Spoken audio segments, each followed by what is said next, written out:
Lição 10. Palavra e Vida, revista da Escola Bíblica Dominical, Convenção Batista Brasileira Fluminense. E o tema desta semana é Isaías. É quem me fez herdeiro através de Jesus Cristo e reina lá no céu, onde estarei quando isso aqui passar. Eu Deus o impossível. Quando a adversidade é a incredulidade.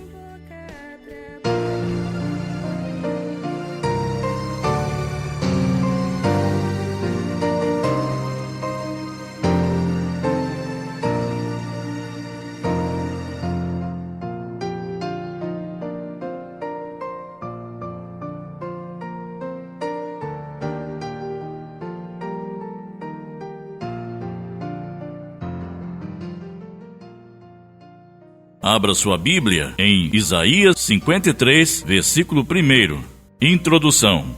Na história da raça humana, há adversidades, aflições, tribulações. Elas nos cercam, são inevitáveis, são variadas em nomes, origens, fontes. O profeta Jeremias perguntou: de que se queixa, pois, o homem vivente? Queixe-se cada um dos seus pecados. Lamentações 3:39.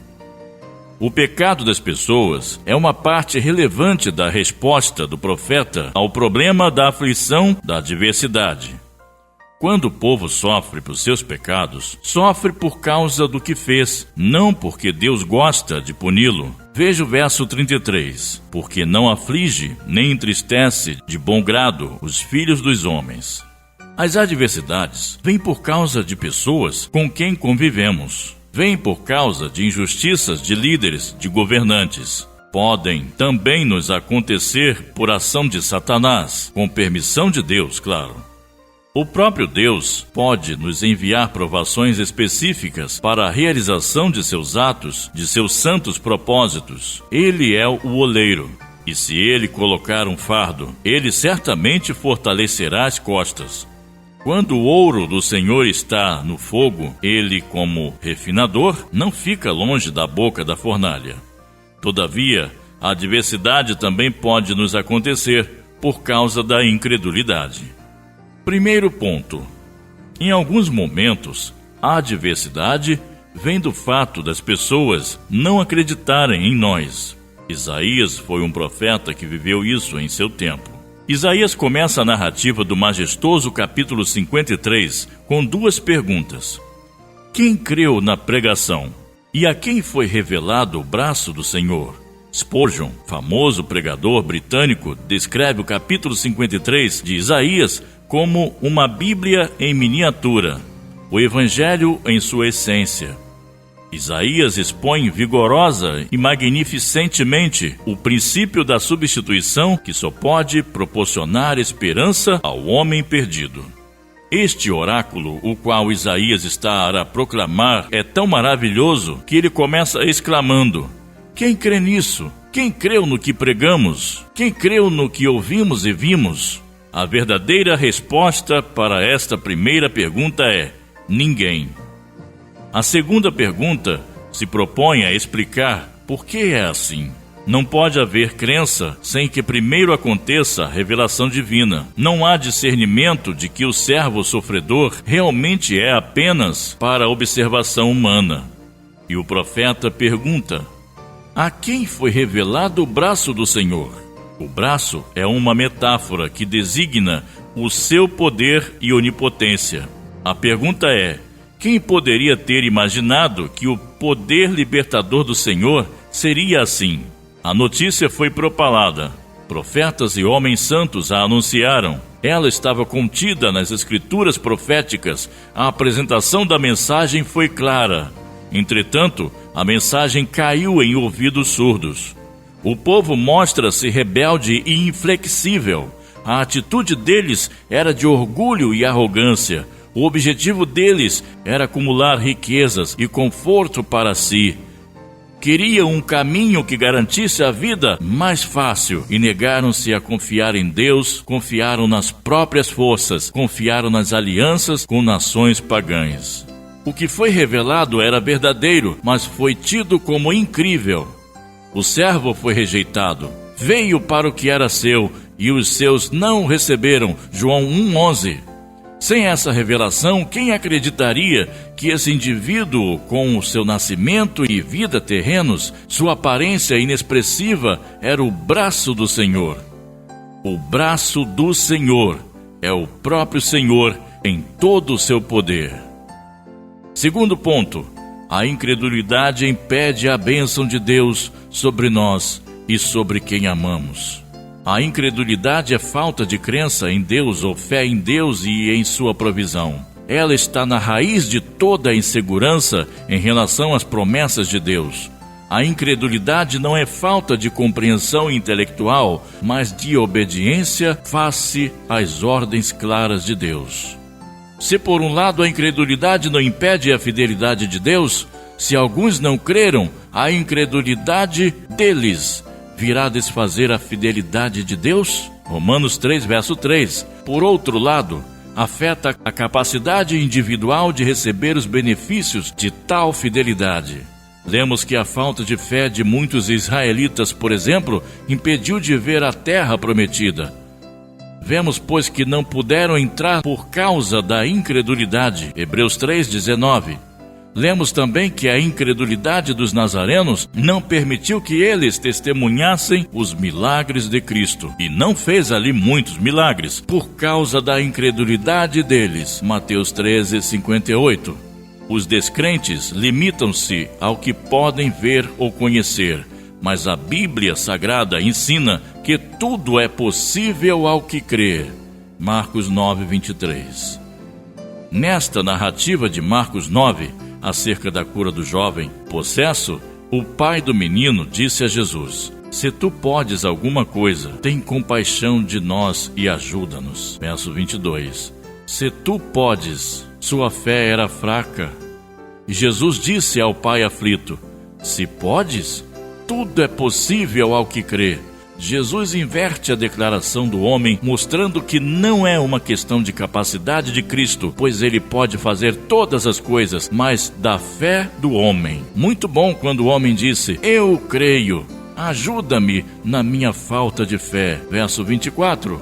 Cristo alcançou seu objetivo com o pai do menino, expondo a batalha interior em seu coração e levando-o a buscar ajuda de Cristo contra a incredulidade.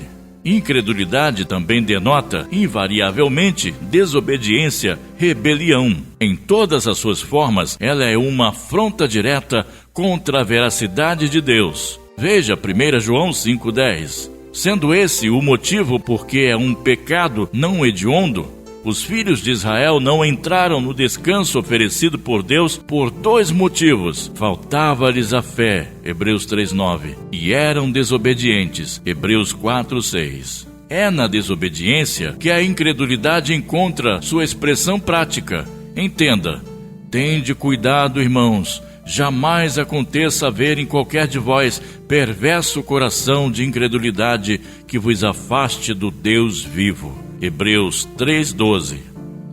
As boas novas não terminam quando somos convertidos a Cristo. Calvino disse: somos parcialmente não crentes ao longo de toda a nossa vida.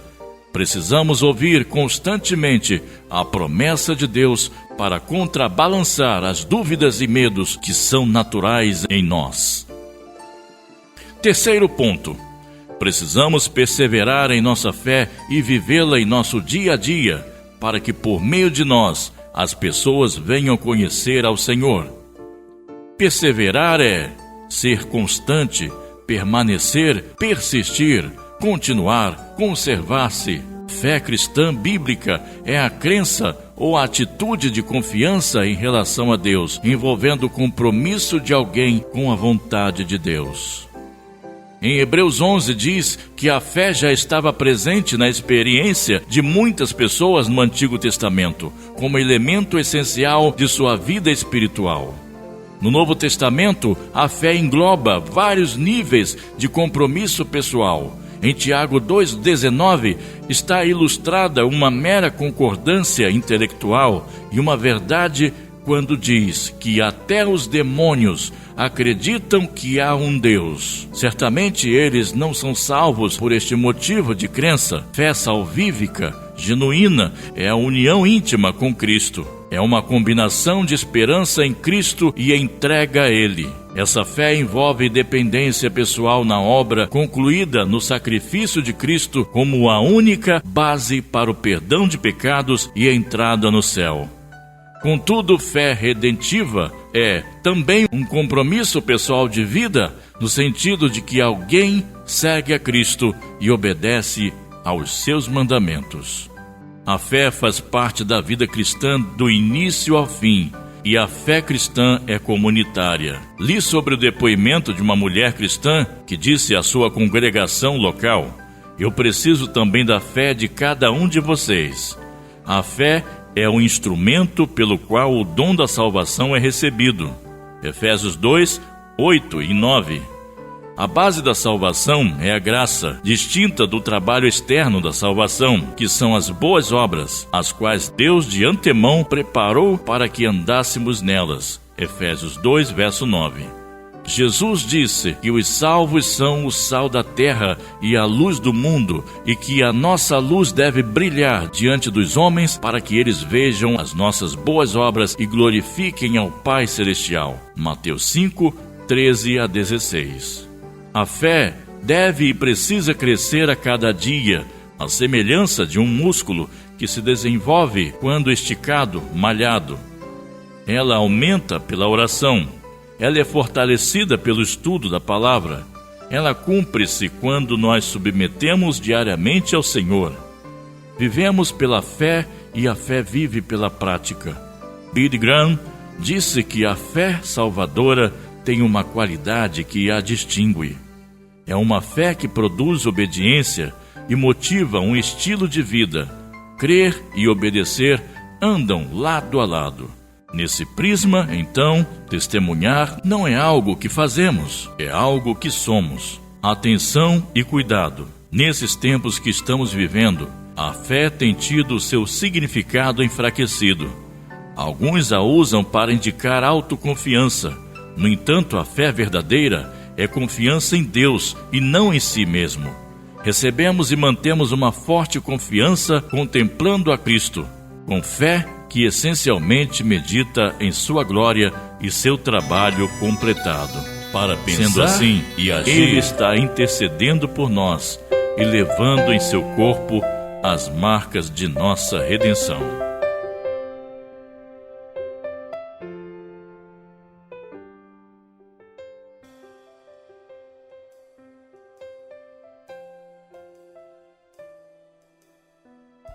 Paulo exorta os crentes a examinar sua fé. Em 2 Coríntios, no capítulo 13, verso 5. Examine sua vida pela evidência da salvação. Essa evidência deve incluir, primeiro, confiança em Cristo. Hebreus 3, verso 6. 2. Obediência a Deus. Mateus 7, versículo 21. 3. Crescimento na santidade. Hebreus 12, verso 14 e 1 João 3, verso 3. 4. O fruto do Espírito. Gálatas 5, versículos 22 e 23. 5. O amor entre os irmãos. 1 João 3, verso 14. 6. A influência positiva sobre outras pessoas. Mateus 5, versículo 16. O apego aos ensinos dos apóstolos. 1 João 4, verso 2. 8. O testemunho do Espírito Santo dentro de você. Romanos 4, versos 15 e 16. Deus te abençoe e bom estudo. Leitura diária. Segunda-feira, Isaías 53. Terça-feira, 2 Coríntios 13, verso 5. Quarta-feira, Hebreus 3, verso 6 e capítulo 12, verso 14. Quinta-feira, Mateus 5, verso 16 e capítulo 7, verso 21. Sexta-feira, Gálatas 5, 22 e 23. Sábado, 1 João 13, verso 14. Domingo, Romanos 8, versículo 25 e o capítulo 16.